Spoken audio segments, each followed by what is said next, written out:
Hello, नमस्ते, सत श्री अकाल। I am Karan Azad, the director of the Dronacharya academy of commerce Mohali.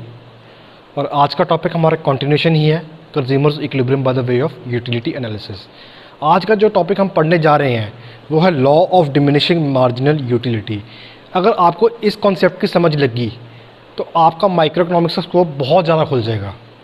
Specially +1 +2 के students जो है वीडियो देख रहे हैं, आपके लिए बहुत ज़रूरी है टॉपिक समझना ये वाला, क्योंकि most of the economic theories आप आगे जाके पढ़ोगे अंडर ग्रेजुएशन या पोस्ट ग्रेजुएशन लेवल में, if you continue with the subject, कि उसमें ये अजम्पशन चलती है कि law of diminishing margin utility operates. Law of diminishing margin utility operates, तो ये लॉ है क्या? Law of diminishing margin utility states that as more and more units of a commodity are consumed, MU, that is marginal utility, derived from each successive unit must decline। पिछली video आप जिन्होंने देखी होगी वो चीज़ को और क्लियरली समझेंगे। जिन्होंने नहीं देखी, लिंक डिस्क्रिप्शन में है, प्लीज़ पिछली वीडियो जाके देखिए। मैं समझा देता हूँ। Law of diminishing margin utility कहते हैं कि जैसे हम मोर and more units of a commodity consume करते हैं, जैसे मतलब एक कमोडिटी गिवन है उसके हम 6 यूनिट्स कंज्यूम करते हैं, तो जो मार्जिन यूटिलिटी हमें पहले यूनिट से मिली थी, दूसरे यूनिट से जो मार्जिन यूटिलिटी मिलेगी वो कंपेयर टू फर्स्ट यूनिट कम होगी।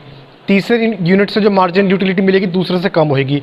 चौथे से जो मार्जिन यूटिलिटी मिलेगी तीसरे से कम होगी, एंड सो ऑन। मतलब कि हम हर एक नया यूनिट अगर हम उस कमोडिटी का कंज्यूम कर रहे हैं तो मार्जिन यूटिलिटी हमें उस नए यूनिट से कंपेयर टू प्रीवियस यूनिट हमारी कम होगी। इससे कहते हैं law of diminishing margin utility.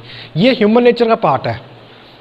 अब वही मैं अपने पिछले वीडियोज़ में पिज़्ज़े वाली एग्जांपल में वापस आता हूँ कि मुझे 4 स्लाइस पिज़्ज़ा के ऑफर हुए, तो मुझे पहले पीस से सेटिस्फेक्शन मिली, क्या वो मुझे चौथे पीस पिज़्ज़ा का वही सेटिस्फेक्शन देगा? कभी भी नहीं देगा। ये ह्यूमन नेचर है।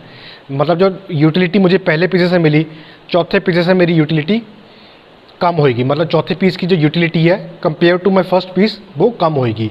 इसे कहते हैं हम law of diminishing margin utility, क्योंकि ये पार्ट ऑफ ह्यूमन नेचर है और एक applicable to every good and service. It is also popularly known as fundamental psychological law. ये ब्रैकेट्स में लिखा है, इसको आप प्लीज़ नोट डाउन कर लीजिए।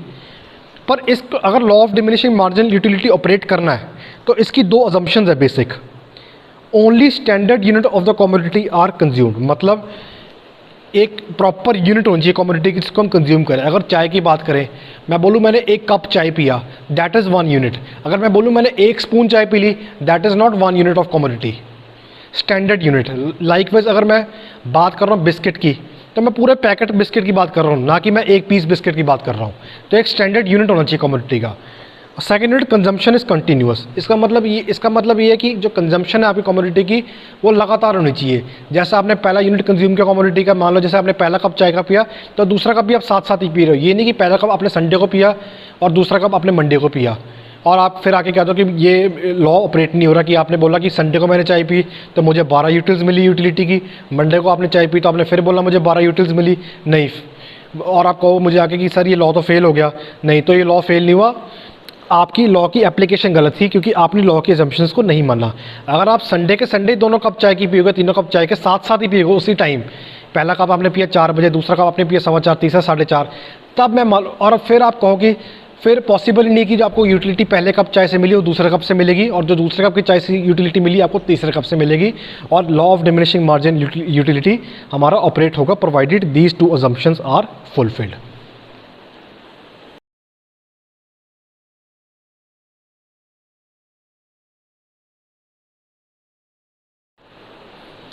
Law of diminishing margin utility आपको इस टेबल से और बेहतर समझ आएगा।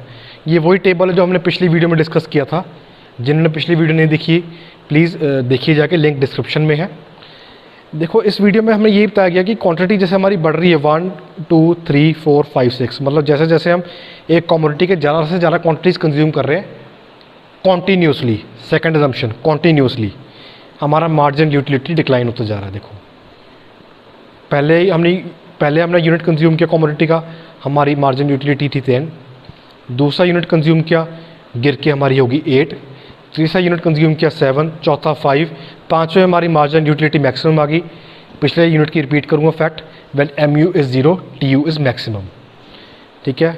एंड लास्ट यूनिट जब हमने MU कंज्यूम किया 6th यूनिट, हमारी MU नेगेटिव ही होगी।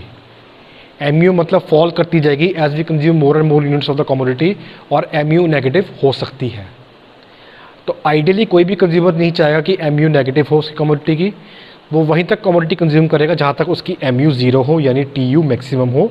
तो ये जो 5/5 यूनिट ऑफ द कमोडिटी है, ये यूनिट सर्व करेगा कंज्यूमर्स इक्विलिब्रियम। इसके बारे में हम पढ़ेंगे नेक्स्ट वीडियो में। तो आई होप आपको ये वीडियो बहुत अच्छा लगा होगा। Law of diminishing marginal utility का कॉन्सेप्ट आपका बेसिक क्लियर हुआ होगा। तो please like the video, share the video and subscribe the channel. Thank you.